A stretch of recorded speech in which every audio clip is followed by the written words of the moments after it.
This episode is brought to you by In the Crew 512, Austin's first and only streetwear brand. If you're from Austin or even if you just love the city, make sure you check out inthecrew.com. Use the code HALFTIME for 15% off your entire order.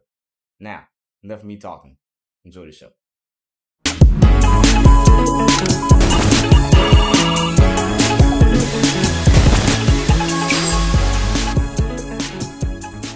Welcome back to another episode of Halftime Company. It's your boy Uncle JB, and my chest hurt right now. My chest, my arms, my back, everything hurt because I'm sitting next to one of my best friends who is an absolute beast of an athlete, and that is my man, Mr. Hunter Powell. How you doing, man? I'm doing all right, buddy. Thank you. Man, thank you. First off, you didn't have to do me like you did me in the gym today, but thank you for inviting me out, bro. It's always a pleasure to sit down with you and just hang out, man. Yes, like it's been, I want to say about a year since I've seen you. It's been about a year, yeah. But down in Austin, I got a chance to meet your lovely fiance. Yes, sir.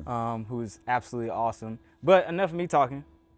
Want to hear from you. If you could just tell the family like who you are, where you from, and what do you do right now? Man, I was born and raised here in Fort Collins. Went to school at Baylor for a couple years, and then CSU. Actually met you my freshman year at Western State before going to those universities. In college, I did the decathlon. After college, I kept doing the decathlon, trying to make the Olympic team. In 2024 was my last season. I ended up getting hurt and never made it in track and field, but thankfully my beautiful fiance talked me into trying out for bobsled. She's telling me, you're strong, you're pretty fast, just kind of stupid enough. I think you might be half decent at this. Thankfully I listened to her, so I tried out 2 years later, made the Olympic team. Just got back from Cortina about 3 months ago where we took 11th overall and we're the second fastest pushing team. Damn, that is awesome. First off, congratulations, man. Thanks, buddy. Because becoming an Olympian, I mean, really becoming the best at your craft is what we all should strive to be. And it's so cool for me to be able to sit back and watch my boy chase his dream and be able to actually make it happen. So I just want to say I'm proud of you, man. Man, thank you. I'm just so thankful to be able just to see it and watch it and be a part of the journey. But speaking of Cortina, right? Is that's what you said? How was that experience? What was that like? Man, Cortina was, overall, it was amazing. Like competing at the Olympics, it's the coolest thing. But there's always gonna be stuff that sucks a little bit. Like the Italians, they know how to make a meal for just you amazing. They are not so good when they have to make food for 1,200 athletes. They gotta have it open 24/7. So unfortunately, the food sucked in Italy of all places. But I mean, competing, like the coolest part was obviously competing at the games. It was insane. The adrenaline, the pressure, the excitement. But I'll tell you a really close second was like seeing the amount of support I got from my friends and family back home, from Colorado, from all the schools I went to, from yourself, my friends and family. I mean, to have that many people reach out and support and know that many people are actually paying attention and watching, it's words can't describe it. Yeah, man. It was the coolest thing. That's awesome. Was it a hard transition for you feel like, to go from a track to ice? I think the weather was. Yeah. The weather? Yeah, dude, I hated the cold. I mean, bet. Yeah, for the last 15 years, all I've done is bitch about the cold, and now I'm doing a winter sport. So initially, that part was a little tough, but thankfully, like the training-wise, is almost the exact same as the decathlon. It's just that we're moving the technique and the event work. So it's just sprint a lot, lift some heavy shit. Yeah. And then push a sled. There's obviously technique to pushing a sled, but as my head coach likes to say, you can teach a monkey to push a sled in about 3 months. So get your ass out there and push that sled. Right. And whenever you did, so Keisha was the one that said, hey, you should try out, yes, right? Sir. She saw it in you, which is absolutely beautiful. Shout out to you, girl. Amen. But whenever you did say, okay, I'll do it, was there any hesitation where you because you said you kind of out of your mind to want me to do this. Yeah. So what was that, I guess, the final thing that made you say, I can't do this? Man, I'm going to try not to go on a rant, so if I do, cut me off. I got you. I think trying out for the team making the Olympics was bigger than just wanting to make it in bobsled. We have a responsibility as people to chase our dreams. You know, I feel very, very strongly about that. There's two things in this world that we need to do. We need to chase our dreams, and even more importantly than that, we need to pursue our purpose. Which, you know, it's up to you to define what your purpose is, or to have a specific goal on what your dream is. For me, it was making the Olympics, at least, you know, my youth. You know, and the second half of my life, I'm sure it's gonna be different. But like seeing the opportunity, yeah, I thought she was out of her fucking mind. Like, you telling me to get in a sled? I've never done this before, but you have to trust in God's plan, knowing that like opportunities are going to present themselves, and we do not have time or opportunities to waste.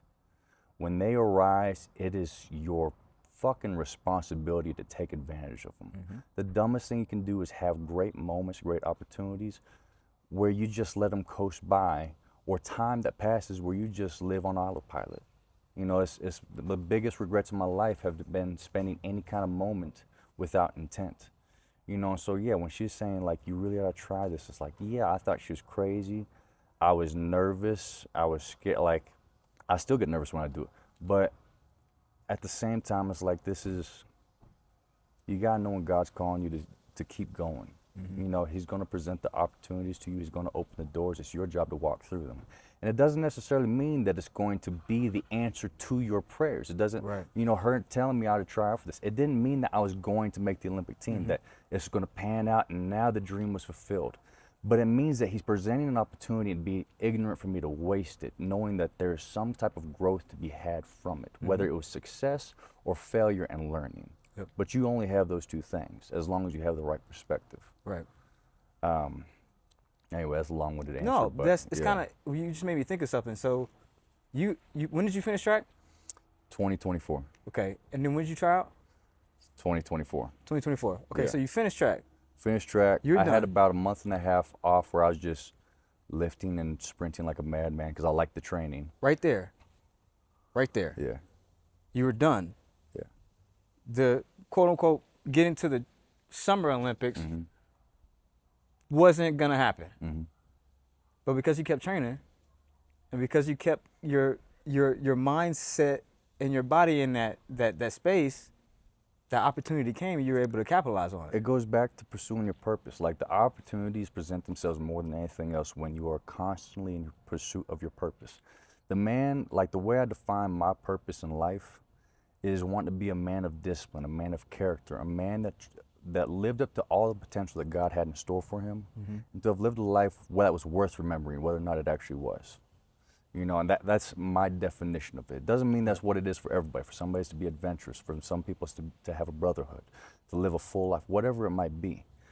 But yeah, I mean, like, the way that I carried myself, even if I was done with sports today, I'd still train my mind and I still train my body, because it's who I am. This being a man of discipline and work ethic is who I want to be. Yeah. And while in pursuit of your purpose, if you're doing it authentically and genuinely and relentlessly, that's when the opportunities open up. And it's not when you think. It doesn't mean like, okay, now I'm doing it, all of a sudden it's gonna happen. You just have to stick with it for long enough until, if you don't quit, one day has to be your day. You know, the way that I would tell athletes when I was mentoring them in college, and the thing that I would tell myself is like, if I'm chasing a goal, if I'm chasing a dream, or if I'm just pursuing my purpose, if I don't quit, if I don't give up, one day has to be my day. So anyway, yeah. No, I love that, bro, because even if, let's say that the opportunity doesn't come, right? You still can live with the fact that you gave everything you possibly gave and you put into it. And I've known you for 10 plus years. You've always been this way. You've always been so disciplined. You've always been, hey, let's go work out. Let's go do this. A little bit of a nut job, yeah. Just a little bit. Yeah. The amount of pain you like to put yourself through is a little psychotic, I'm not going to lie. But it got you to where you are. Yeah. And I think that stubbornness that you said, and not necessarily selfishness, because you weren't being selfish, but you were being stubborn about your goal and your dream. And I think that God had put that in you because you knew in your mind, this is the route that I want to go. And you spent 10 plus years pursuing that. Yeah, again, I'm gonna start preaching a little bit, You're so good. cut me off. But like, God will fill you with a passion for something. That's God's gift to you. God's gift to you isn't the path to do it. God's gift to you is, at least what I believe. We have this passion to doing something. And I think the misunderstanding that people have is like, they love a thing, they want to do it, they want to chase it, but shit just keeps happening. And they say, well, God didn't mean for me to do this. No, God meant for you to be great at it by having to go through hard things. Because no greatness was ever formed through an easy path. There's no growth without suffering. You don't get stronger in the weight room by lifting easy weight. You get stronger by having to lift heavy weight. You don't get faster by jogging. You get faster by sprinting. You don't become smarter by just relaxing on your phone. You get smarter by having to spend the hours mentally enduring whatever it is that you're trying to learn. You know, and I think when God gives you passion for a thing, he's calling your spirit to do something. Yeah. And it's your responsibility to overcome the trials that are in the way, to become the man that was capable of setting out to whatever that passion was that you had in your heart. Yeah. And you know, I think it's important to note, like, the obstacles that are in the path are not in the way of your success. They are the way to your success. Because it's through the hardships, the suffering, whatever it is that you're going through or will go through at some point. It is those things that mold you into the man or the woman that you are to become, that was capable of achieving the dreams that you had set out to achieve. You know, and at the end of the day, the things it requires discipline, it requires work ethic, and then it requires a ton of persistence or stubbornness. Yeah. You know, and I think what my lady would probably agree, I'm more stubborn than about anybody else there is. I will say that when you put your mind to something, Hunter, you're gonna make it happen. Very stubborn, yeah. You're gonna make it happen. Yeah. And real quick, how did you, speaking of like God, especially, you know, in this journey, like whenever you didn't win or things didn't work out, like how did that mold your faith almost, if that makes sense? You know, man, you always have to give credit to God. You know, and it doesn't matter. I mean, my personal opinion is that all religions are path towards our salvation. It's just that I believe that my path is through Christianity. So I'm Christian. I don't think you have to be a Christian to find your enlightenment or whatever the fuck that is. Yeah. But you know, just because there are multiple ways doesn't mean that any one of those ways are wrong if they all reach the same destination. My way is this path. I think it is the truth. I think it is the way, at least for me. Yep. And I think you have to have the perspective that, like, there are going to be hardships that happen that God presented to you to overcome, and then there's going to be horrible things that happen in your life that God did not give you. But you have to know that I don't think God would ever allow a horrible thing to happen in your life that was not what He gave you. I don't think He'd ever allow that to exist in your life without at least you having some purpose from it. Like if you lost a kid, if you lost the love of your life, whatever it might be, I don't believe God gave that to you, something that drastic. But I don't think God would let you go through that without the opportunity to have purpose or to have growth from it. Right. Yeah, so I don't know. It doesn't mean that your faith isn't challenged. Right. You know, it should be, but that's the point. Like, faith only grows stronger through challenges. Right. It's not like you, because I remember you telling me this before. It's not like you're losing. You're learning. You're learning. Yeah. Right? You can choose to lose, but I think losing is your choice. I think that's the mindset that you can choose to have. I think every experience, every competition, anything that you have in life, either you won or you learned. You know, and you know, if you lose, that's the choice that you had to be broken by it or beaten by it. You know, if it didn't go your way, if you technically lost, it's up to you on whether or not you grow from it and learn from it, or if it just breaks you down. Yeah. You know, and to me, it's like if it breaks you down, that's the only time that you really lost. But if you get smarter, if you come back stronger from it, did you ever really lose? I don't think so. So it's all about mindset, like you said earlier, right? A lot, yeah. It's all about mindset. And how did, speaking of your beautiful wife, like we did earlier, fiance, yes, sir. wife soon to be. What did it mean for her to come in your life at the time she did? Dude, she's so amazing. It meant everything. And the way I describe her, like, she is the light of my life. She is my everything. She gives images color. She gives food taste. Without her, it's not that the world is is intolerable. It's just that the world is darkness for me. That's the best way I can describe it. And it doesn't mean I can't live a life of purpose without her. It's just that it's not gonna be a life of happiness. You know, and I remember like when I met her years before we ever started dating. And just knowing she was out there in the world made me want to be a better man, made me want to work harder, pursue my passions more. And, you know, and then for it to be capped off with the fact that she's the one that presented, she was the one that opened the door to this opportunity that allowed for the fulfillment of my dream. I mean, it's like, you know, if it's not godly plan and if it's just coincidence, that's a hell of a fucking coincidence.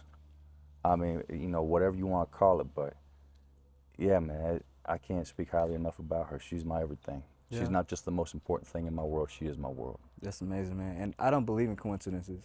I believe in plan and purpose. Yeah. And there was a plan for you to meet that woman, and there was a purpose behind it. I think so. And it's beautiful because both of you were at the Olympics this year. Yeah, that's pretty cool. Man, y'all gonna have some crazy kids. But that's dope though. Like, real quick, Yeah. I want to go back to the Winter Olympics just for that specific reason. How was it being at your first Olympics Yeah. with your fiance? Obviously, your family showed up too, but like, how was that process like? Like, I know you're there to try to win a gold medal, right? But you're also there with the love of your life, and y'all having a great time. Sure, I'm sure. So, how was that experience? Yeah, I mean, it's definitely not a distraction because it's like we're both here set out on this goal. But I mean, you know, I've told other people this, I've told you this, like 2 years ago, I had never been outside the country with the exception of going to Mexico once as a kid. Since then, I think I've been to about 20 different countries. I've traveled the world, almost all over Europe. I've chased and fulfilled my childhood dream of competing at the Olympics, and I did it with the love of my life. Like, you can't, you know, what am I going to say? It was fun. Whatever fun is, 1,000 times more. More than that. It's the coolest thing that you could possibly imagine. So doing it with her, you know, with both of us having the intention and the goal of trying to do something great at this games and hopefully do more games. I mean, I know she definitely will. I hope I make another couple, at least one. It's when you can be united in a pursuit of a path, when you're walking together and hopefully having God in your life as well to be able to walk with you. It's like whatever that Bible's saying, I can't remember exactly what the psalm or whatever it was it said, but it's talking about like, it's so important to pick the right partner and to have God in your life because it's really hard to break a cord that's made of 3 strands. You know, and for us to be walking in the same direction, knowing that God's walking with us is like, man, if she gets tired, I'll carry her. If I get tired, she'll carry me. If we're both tired, God will carry us. But as long as we're moving forward, you know. You said it best, man. You can't, even when I get my hair braided, you know how hard it is to get rid of 3 strands? I be sitting there trying to pull that. Like, come on. If it's 2, it's pretty easy. I just run my finger through and it come out. I'm like, all right, there we go. Now I can just comb it out. But 3, I gotta have Sarah come in and do my hair. You know, it's crazy. Yes, sir. But real quick, speaking of that, because I kind of heard it a little bit. You know, this is halftime, right? And we like to talk about a halftime moment that's happened in your life, or a time that you have to go back to the drawing board to make adjustments or changes, right? And like you said, you want to become a better man every day, right? Was there a moment or a series of moments that happened for you to where you're like, I got to change? Or what was that halftime moment like for you? I've had thousands of halftime moments. It's always changing. I'm not doing the same program for training this year that I did last year, and that last year's program is what got me to the Olympic Games. You know, it doesn't mean that you shouldn't have consistency. You should try a thing, you should stick with it, see if it works. If it does work, use the things that continue to work, but you should never settle for good enough. You should never say like, it's working and let's not try to improve beyond what it is. You should always be in pursuit of betterment than what you currently are and what you hope to become. You're never going to reach the destination of becoming the man or the woman that you want to be, ever. You know, and yeah, I think there's just such a lazy, stagnant attitude to think like this is good enough, it works. It doesn't mean it's a bad thing. Right. But yeah, like you gotta constantly be searching for the betterment. And I think it goes back to like, if you have the attitude of like, okay, I gotta try something new, see if this is even better than what I was doing before. If it's not, you'll learn. You know, and I don't know. I think you should always be in pursuit of progress, not perfection. Right. You know, and progress and betterment that is the path forward, but it requires you to change. You can never be stagnant. Like, as far as thinking like it's time to switch it up, it happens every damn day, man. You know, it's true in how I try to show up to be a husband to my soon-to-be wife. It shows up in how I want to be a son to my mom and dad, a friend to people like you or Kosi or Bradley down in Texas, whoever it might be, you know, and how I want to be an athlete, how I want to be hopefully a mentor to other people. It's like, you'll never have it figured out. You might have it better, but you never have it figured out. Yeah. You know, and if you don't have it figured out, that means that you can always use improvement, which means you always need to go back and refine.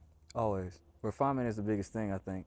Yeah. And it's not necessarily like you got to break things apart and Correct. start all over. Correct. You know what I mean? It's just like, Don't throw out what works, right. but just because it works doesn't mean it's the secret juice and you have it all figured out. Right. Like, we were talking about boxing earlier, like Earl Spence, one of my favorite boxers, and he actually had mentioned, you know, he had got rid of his trainer, Derek James, because he felt like they were just doing the same thing repetitively for years. And he felt like he needed to switch something different because he ran to Terrence Bud Crawford. Boy. And if you're not going to move your head with Terrence Bud Crawford, you're going to get knocked out. He going to move it for you. Yeah, he going to move it for you. Yeah. So it's crazy to see how even he said, like, you know, I had to switch.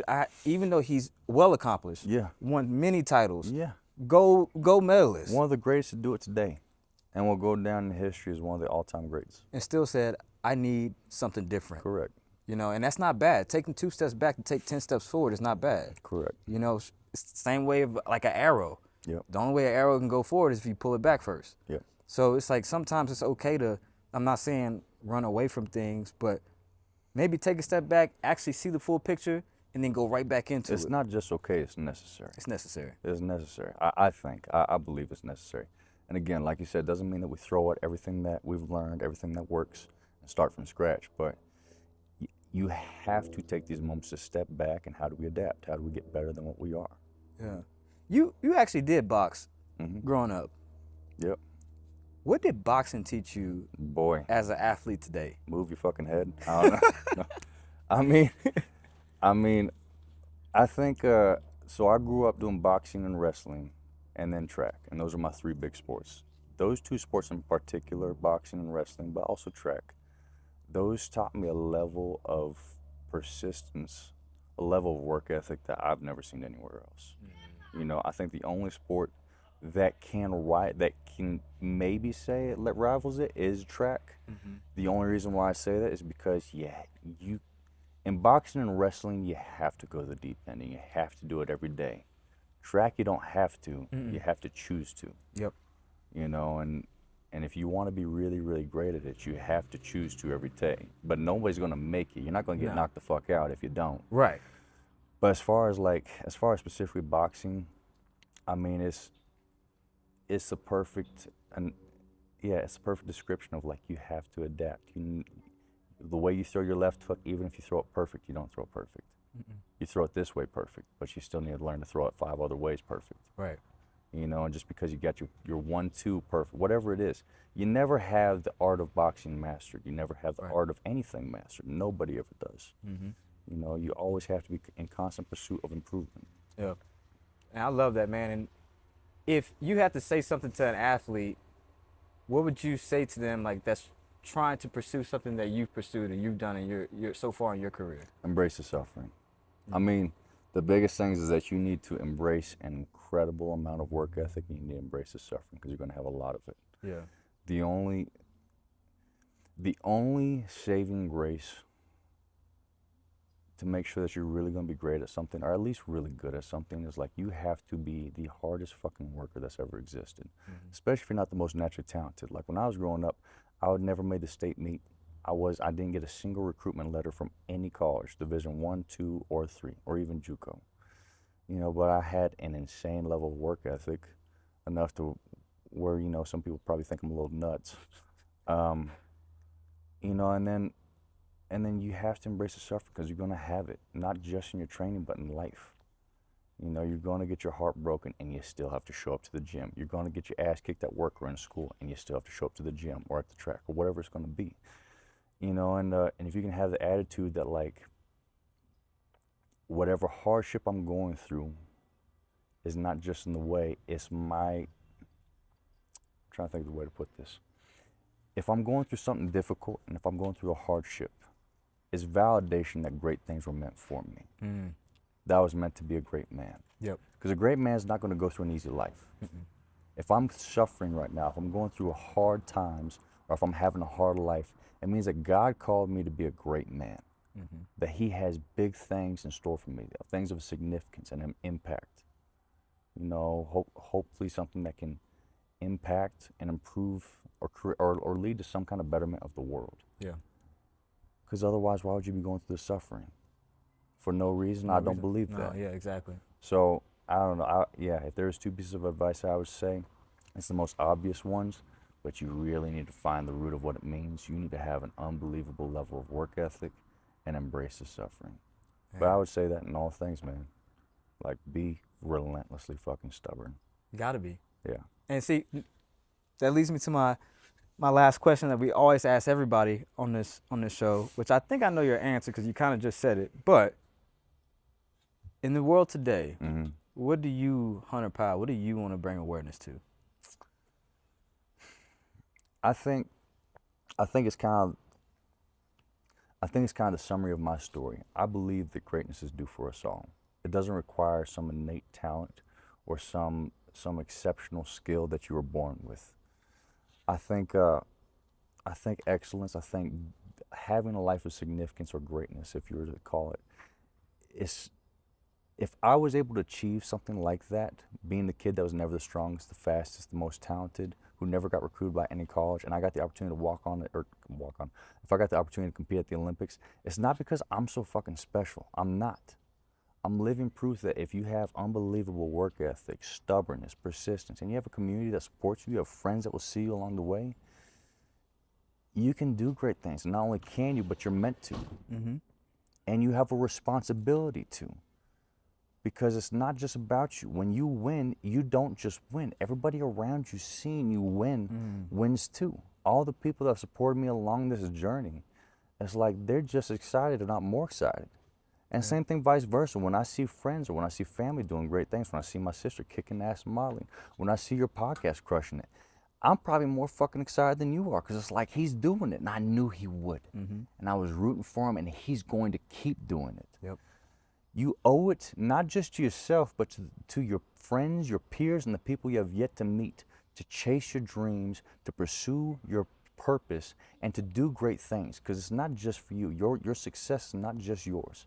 It's all the people that you come along the way to meet. Right. It's bigger than you. You know, and anyway, does that answer your question? It answers my question, man. I absolutely love what you just said because it's beautiful how you summarize, like, you weren't the fastest, you weren't the strongest, you know, you didn't get recruited by certain colleges and stuff like that, but you're a Winter Olympian. It's pretty cool.